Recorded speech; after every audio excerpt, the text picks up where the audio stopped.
Hey everyone! If you're building modern APIs with .NET, you've probably heard of gRPC. But how does it compare to REST? When should you use it? And how do you implement it in a .NET project? In this video, we're going to demystify gRPC, show you when it shines over REST, and walk you through a quick demo project using .NET and gRPC. So if you're building modern APIs with .NET, you've probably come across gRPC, but what exactly is it? How's it different from good old REST APIs? And when should you actually use it? In this video, we're going to break it all down.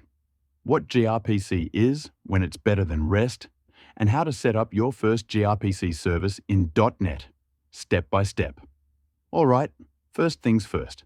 What is gRPC? It's a high-performance, open-source framework from Google that lets your apps talk to each other fast using remote procedure calls. That's what the RPC part stands for. Instead of JSON, it uses protocol buffers, or protobuf for short. It's a binary format, which means it's way more compact and faster over the network. Key things to know. It's strongly typed, thanks to .proto contracts. It runs on HTTP2, so you get better performance and streaming. It supports bidirectional streaming out of the box. In plain English, it's built for speed, precision, and microservices. Now let's do a quick comparison. REST versus gRPC. So when should you use gRPC instead of REST? Use gRPC when you're building internal microservices. You care about speed and low latency. You need real-time data, like for streaming. Avoid it if you're exposing public APIs or building apps that run mostly in the browser, unless you add gRPC web. All right, let's jump into code and build a super simple gRPC service in .NET. Using Visual Studio 2022, we are going to create a gRPC client and server using .NET Core. All right, let's jump into code and build a super simple gRPC service in .NET.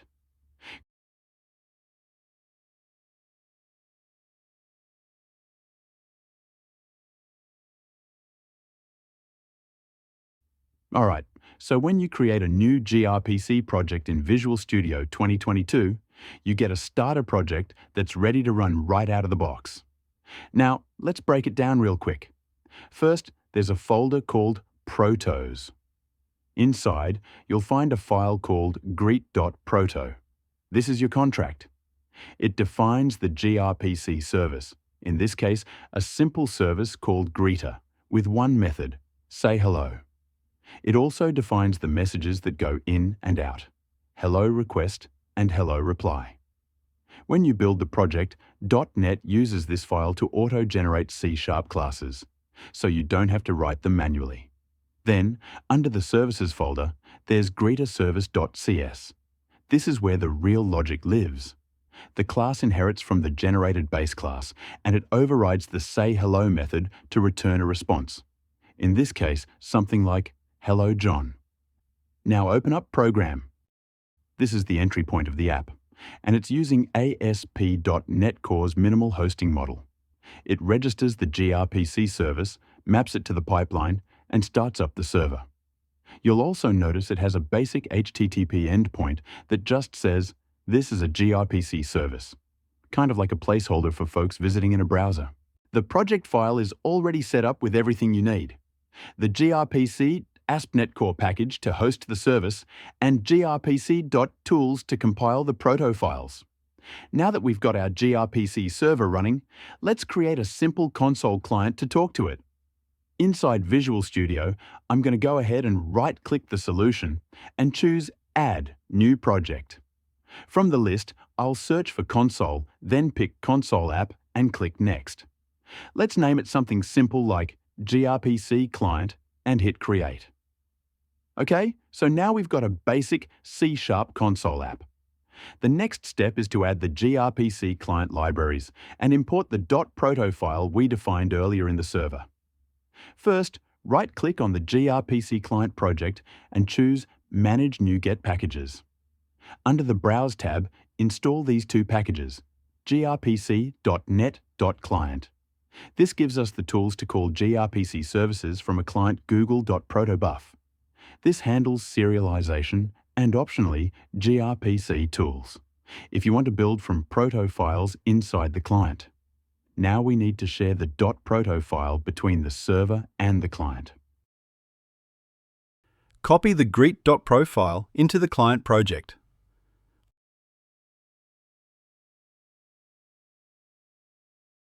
Alright, now let's move on to building the actual client.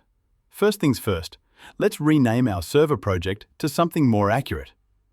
I'll go ahead and call it gRPC Server, and we'll name our console app gRPC Client.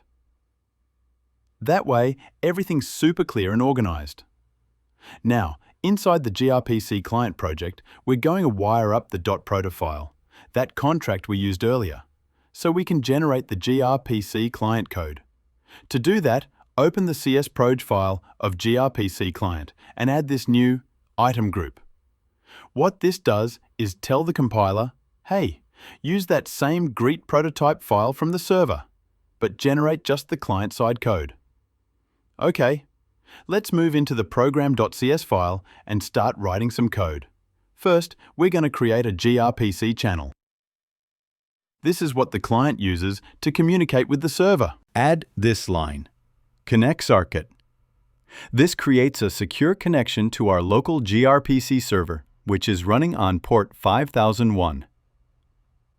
Before we go any further, go ahead and build the project to make sure everything compiles correctly.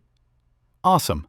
Now that it's built, let's create a new instance of our greeter client. Notice we're passing the channel as a parameter.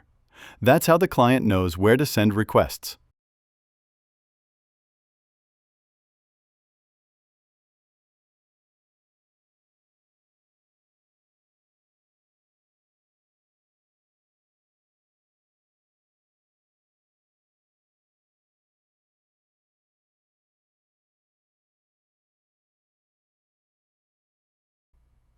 And don't forget to add this using directive at the top.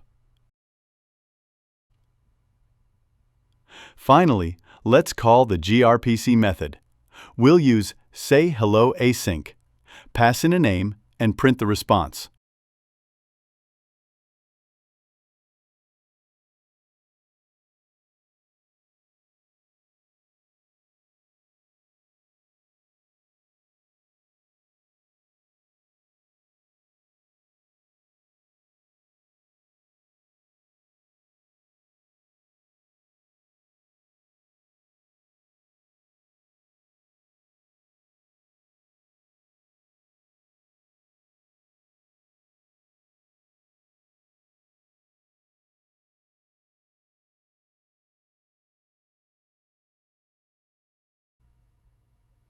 All right, let's bring it all together.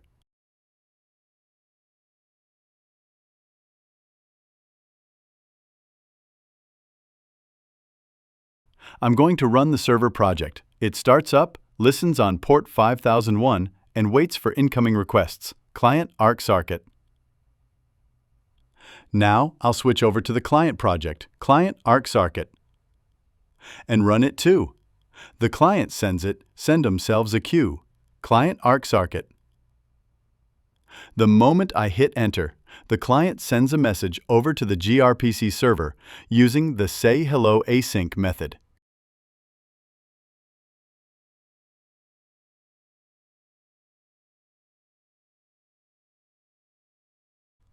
And boom, we get a response back. Something like greeting, hello, printed right in the console. That's it. The client and server are now talking to each other using gRPC. Fast, type-safe, and efficient. You've just built a real-world gRPC communication flow in .NET from scratch. Nice job!